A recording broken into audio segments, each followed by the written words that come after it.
We start tonight with a breakdown of today's top stories. A U.S. House committee just advanced GOP legislation that would take away D.C.'s power to make its own financial decisions.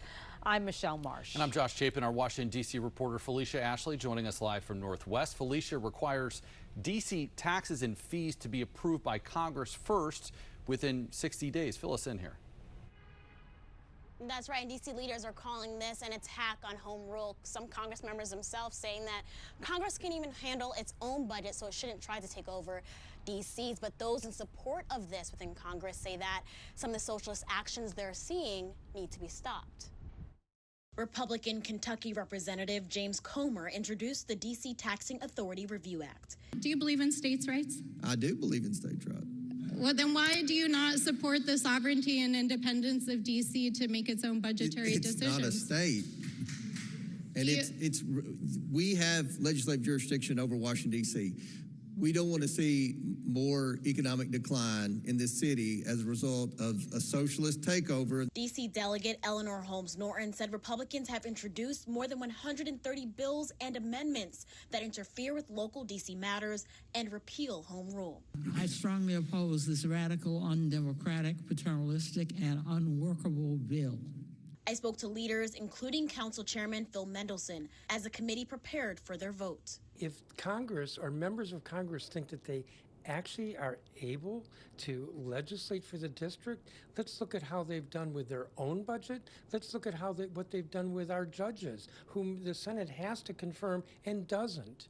Let's look at other legislative issues. Let's look at last year's continuing resolution fiasco, where they inadvertently cut $1 billion of spending authority. Councilman Robert White is the front runner to fill the D.C. delegate seat, as Eleanor Holmes Norton decided not to run for re-election. I think what we saw in there was a willingness to ignore corruption and complete contradiction. These are folks who are saying nothing about the president spending billions of dollars in Iran on a reflecting pool, on an East Wing renovation, and then they turn around and say D.C. is irresponsible with money. In a statement, Democratic mayoral nominee Janice Lewis-George said in part, "We have balanced our budget each year for decades, an accomplishment that Congress hasn't achieved for nearly 3 decades.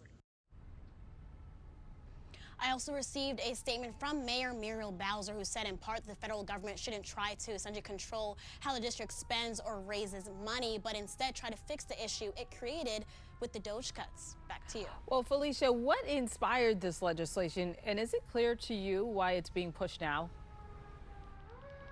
Right, that was one of the questions actually pushed today by one of the other Congress members there. But what we did learn is that while we were listening to this hearing, 2 GOP representatives said that some of the socialist actions they're seeing need to be stopped. They specifically called out Janice Lewis-George and said that the role she's taking here in the district and her being nominated for this role did play a part in their decision for this legislation. But when one of the representatives from New Mexico pushed Comer and asked him about some of the backing on this, who's behind this, and the intent, he would not specifically answer those 2 questions. For now, reporting live from the D.C. Bureau, Felicia Ashley, 7 News. Felicia, thank you. And just a few minutes ago, we spoke with Senior Fellow for Economic Opportunity at the Center for American Progress, Michael Negron, and he told us that this could have major effects on not just businesses, but residents as well.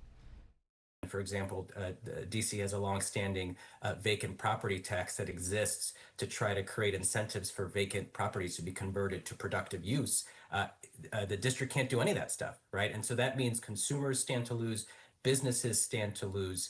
And so this is just a real recipe for gridlock and for deadlock, and putting, again, into the hands of a body that cannot do the things that it is supposed to be doing now. And he adds Congress is not equipped to make day-to-day decisions for the residents of D.C. You can watch that full interview on WJLA.com.